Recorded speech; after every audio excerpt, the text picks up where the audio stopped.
अर्जुन उन गोपियों को लेकर के चले और थोड़ा आगे ही गए थे स्वयं भगवान भील बन के आ गए।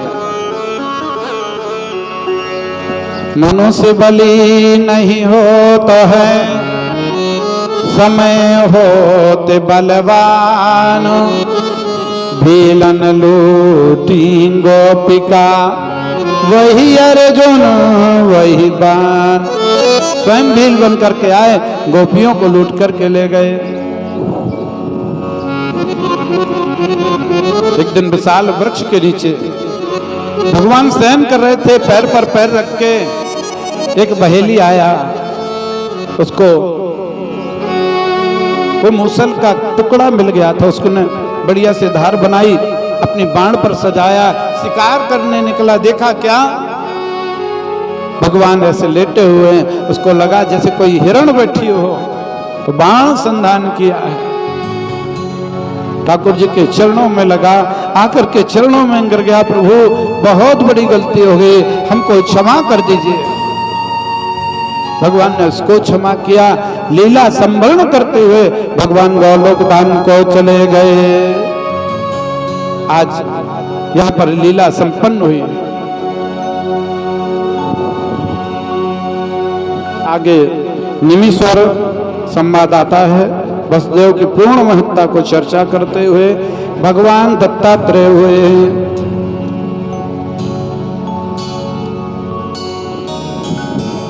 आइए, स्वागत है। ऐसे अवधूत संत महाराज, इन्होंने 24 गुरुओं का वर्णन किया है।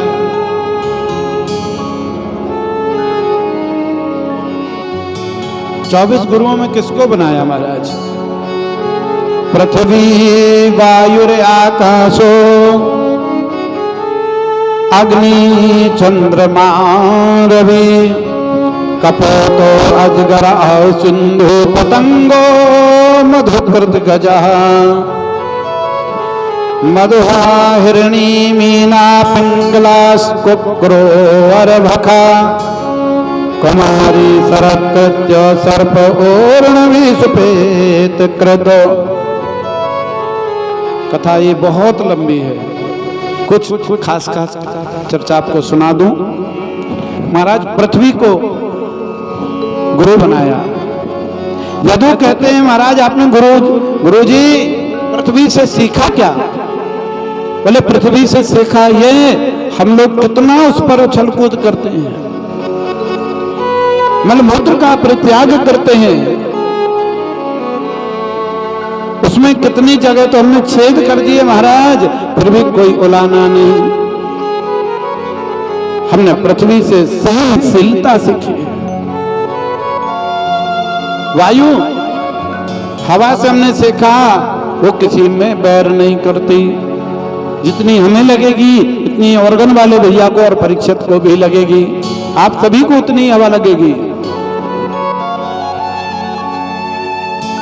आकाश इतना विशाल का है, कुछ भी फेंक दो लेकिन वो अपने पास रखता नहीं। संत को चाहिए कितना भी दान मिले कभी संग्रह न करे।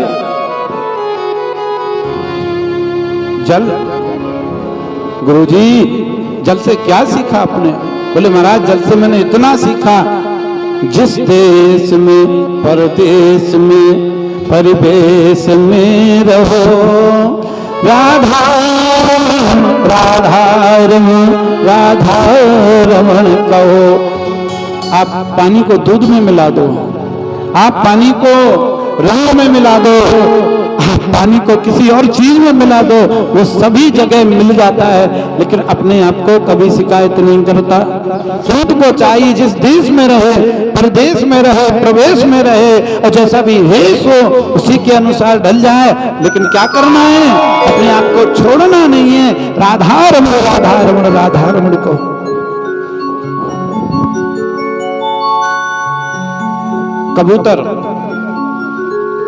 कबूतर जो होता है ना महाराज, वो देखता है कि सामने से बिल्ली आ गई, अब बिल्ली आते ही वो आंखें बंद कर लेता है। उसको लगता है कि तो मृत्यु आई थी टल जाएगी, लेकिन महाराज बिल्ली उसका मार झपट्टा नाश्ता कर जाती है। संत को चाहिए यो कलकाल कुठार लिए फूटा, तन नम्र पे चोट झिली न झिली, भज ले हरि नाम हरि रसना, अंत समय को हिली ना हिली।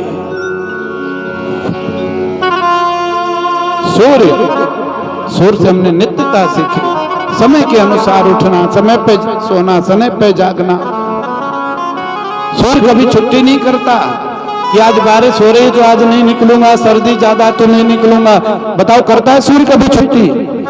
हमें हरि भजन में कभी छुट्टी करना नहीं चाहिए। अजगर संत को चाहिए एक जगह रहे,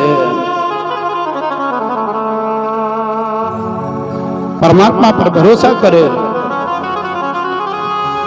पूज्य मलुकदास जी कहते हैं कि अजगर करे न चाकरी, पंछी करे न काम, दास मलुका कह गए सबके दाता राम। हाथी, बोले गुरुजी हाथी से क्या सीखा? जो काम की चीजें। बोले महाराज हाथी से हमने इतना सीखा है कि काम के पीछे इतनी भी अंधे मत हो कि आपकी मृत्यु हो जाए। एक बार शिकारियों ने लकड़ी की काठ की हथनी बनाई, उसके आगे बड़ा भारी गड्ढा खोद दिया, उस पर पतली पतली पत्ती बिछा दी। जैसे हाथी ने देखा तो कामांध हुआ, उसके पीछे दौड़ा। शिकारियों ने काठ की हथली को खींचा, गड्ढे के ऊपर से काठ की हथली निकल आई और हाथी उस गड्ढे में गिर गया। कामांध होता है जो, उसका पतन होता है, गिर जाता है, मृत्यु हो जाती है, दुर्गति होती है। बालक जो छोटा सा बालक होता है ना, उस बालक से क्या सीखा महाराज? बोले निर्मलता। कैसे? मानो एक कोई छोटा सा बालक है 2 से 5 वर्ष का, अब कोई आया उसको डांट दिया, वो गाल पे एक चमाट लगा दी तो रोने लगा। और थोड़ी देर बाद उसी ने एक लड्डू दिया, सो लड्डू खाके ताली बजा करके नाचने लगा। बालक से मन की निर्मलता। हमें इसने डांटा था, हम इससे बात नहीं करेंगे, ये नहीं, हमें निर्मलता रहना चाहिए। हमारे हम जंगल में रहते हैं, कोई आता है हमको माला पहनाता है, स्वागत सत्कार करता है, हम उनसे खुश नहीं होते। कोई आता है 2 मुट्ठी बालू भरी ऊपर फेंक दी और ऊपर से कहता है नंगा बाबा, नहाता ना धोता पड़ा रहता है, हम उससे दुखित भी नहीं होते। माना अपमान यो आत्मना, मान और अपमान तो आत्मा का नहीं होता, शरीर का होता है। गुरुजी आपने कहा कुंवारी कन्या, कुंवारी कन्या से क्या सीखा? कुंवारी कन्या से हमने सीखा जितना माता पिता का ध्यान एक बेटी रखती है, कदाचित एक बेटा कर भी नहीं रखता। एक कन्या को देखने के लिए दूल्हा गया, दूल्हे की बहन गई और दादी गई।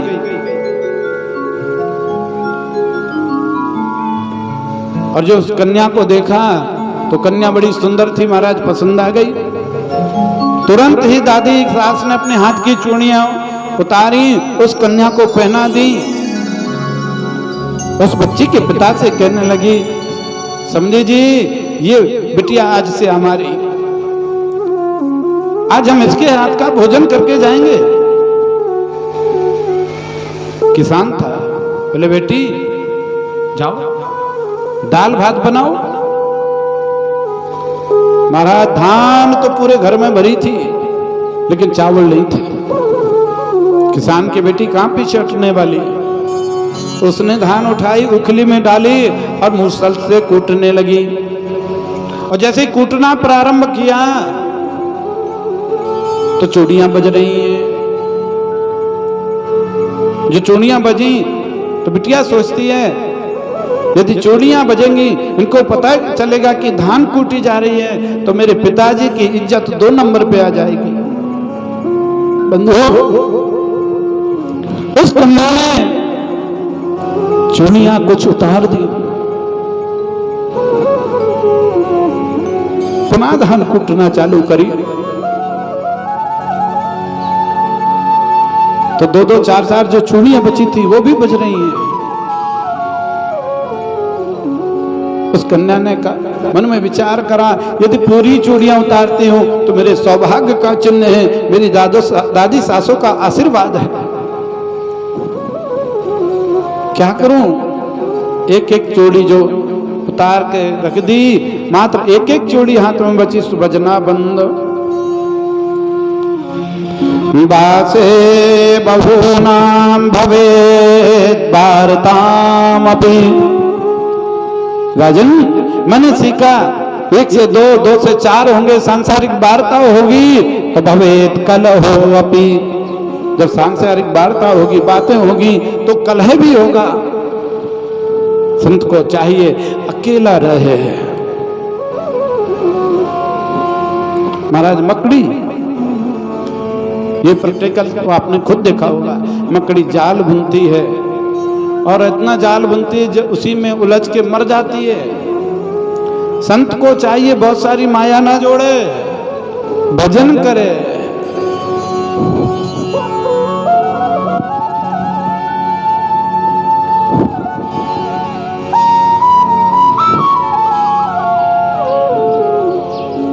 एक होता पतंगा, आप देखना जब लाइट जलती हो तो पतंगा आकर के उस लाइट की ओर भागता है।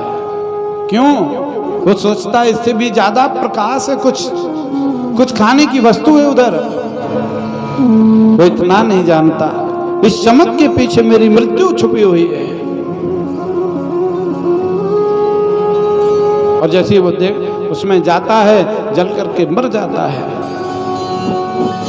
गुरुजी, आपने कहा पिंगला नाम की वैश्या थी। पिंगला नाम वैश्यासी विदेह नगरे पुरात। राजा जनक के नगर में पिंगला नाम की वैश्या थी महाराज, बहुत सुंदर थी। इतनी सुंदर थी कि देवता भी उसके पास रमण करने आ जाते कहीं कहीं। एक दिन क्या हुआ, वो पिंगला सुबह 4 बजे से सज के बैठी दरवाजे पर। क्यों? कोई आएगा, मुझे धन देगा, मेरे शरीर का उपभोग करेगा। महाराज सुबह से बज गए शाम के 7, कोई नहीं आया। मन में ग्लानि पैदा हो गई, जी इतना मैं हाड़ मांस के पुतलों का चिंतन करती हूं, काश भगवान का भगवत चिंतन किया होता तो आज गोविंद मेरी गोदी में खेल रहे होते।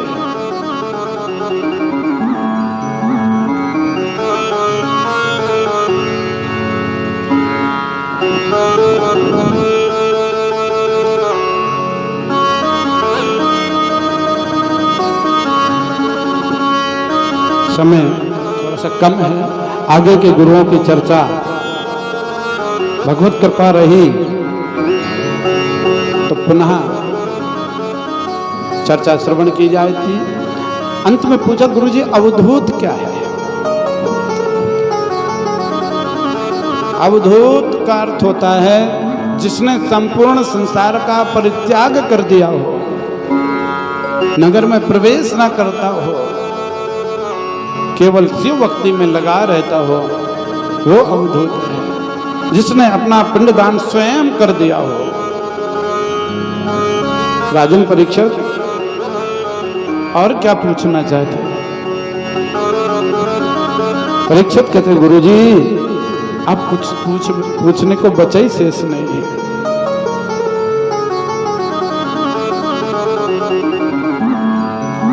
राजन एक बात मैं पूछूं? गुरुजी कहें।